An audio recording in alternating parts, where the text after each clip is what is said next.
Welcome back to another episode of the DailyFlip podcast. I'm your host, Alex, and today we're going to be flipping through a story talking about Trump awakening the sleeping giant, and more accurately, the Republicans waking up a sleeping giant.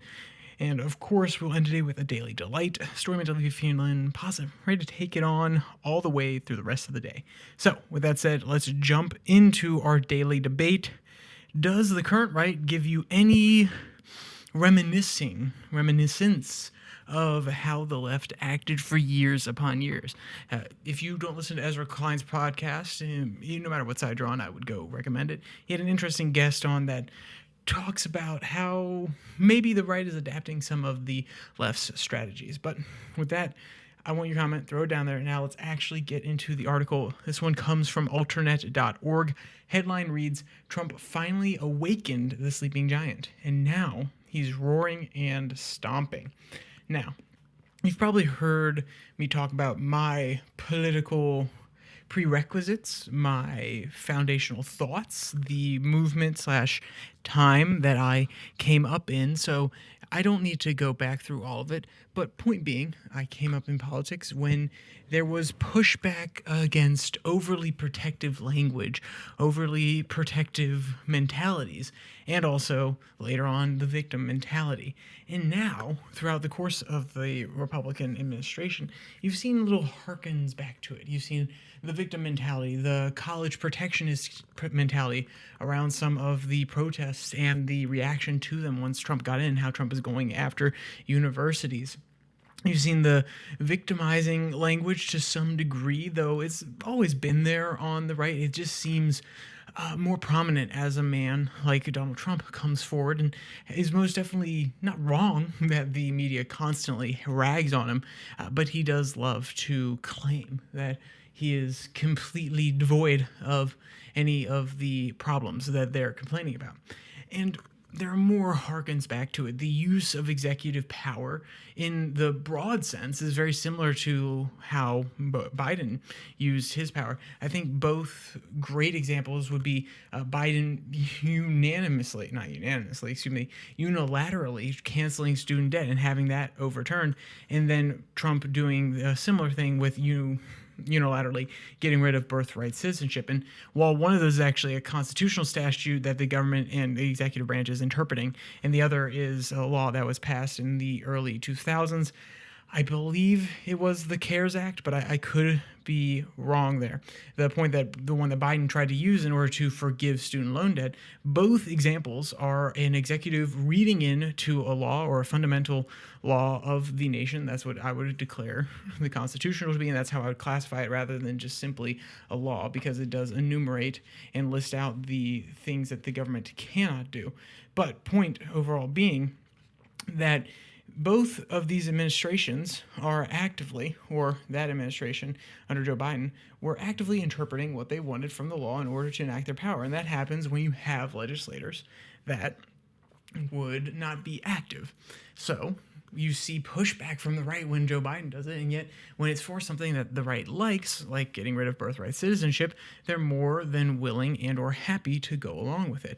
And that, of course, is the nature of politics, but it is intriguing nonetheless when you start to really analyze and break down the similarities between these two movements. They're using power in very similar ways. And maybe that's because that's the way the power has to be used. Maybe that's because it's normalized within this country and there's tolerance for it now on both sides. I can't quite diagnose it the same way because it's multifactorial for sure. But it does allow for a similar mistake to be made by the side that is now doing it, just like the right outright criticized the left for its oversteps, like the right criticized the left for all those years about how they're infringing upon freedom of speech, how they're trying to censor people online, or they're trying to use their executive power to push their will upon the people. Now you can see a similar structure building, especially in the post Charlie Kirk, but more importantly, post-Trump election, or the last election. And this is what the article gets into. I want to read the third paragraph And then from there, we'll get a little bit deeper into it once we have more of that context, now that I've laid out the overall schema that we're going to use to move throughout this topic. Quote, on Monday, he sued, this is Donald Trump, the Times in a lawsuit that, as CNN put it, quote, read, quote, like a Trump op-ed with page after page of gushing praise for the president. On Friday, he suggested that negative coverage about him is really illegal. Speaking to the reporters in the Oval Office, he said, quote, they'll take a great story and they'll make it bad. See, I think that's really illegal. I can't do my Trump voice, not as well as I used to. Adding, quote, personally, you can't have a free airway if you're getting free airwaves from the United States government.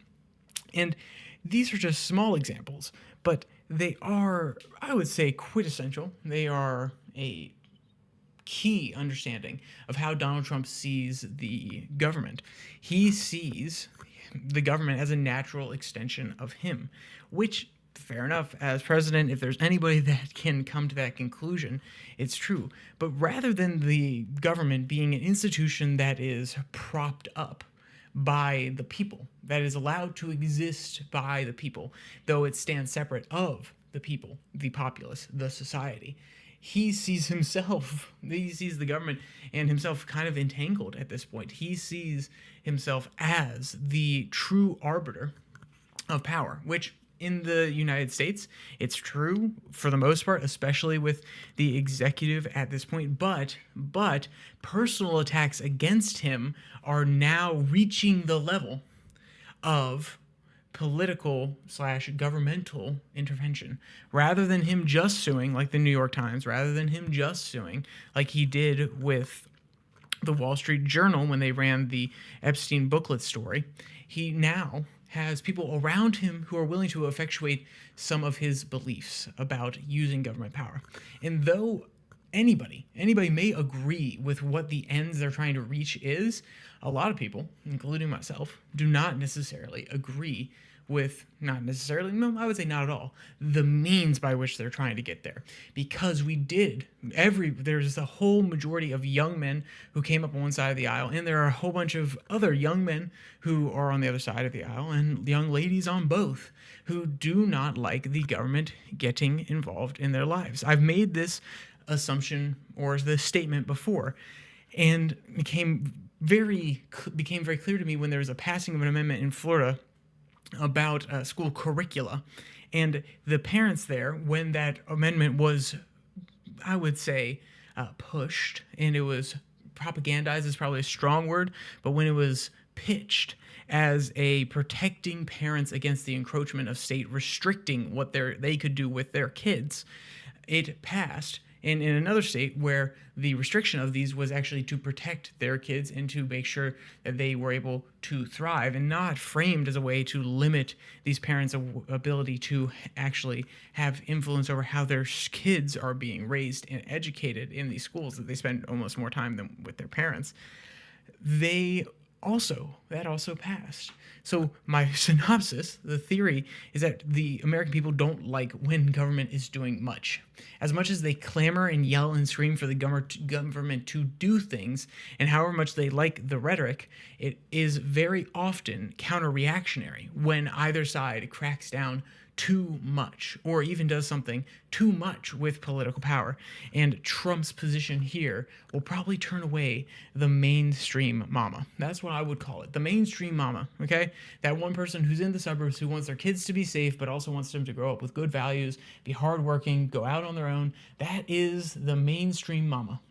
You call them the midway mama, you can call them the suburb mom, whatever you want to. I like the mainstream mama, personally.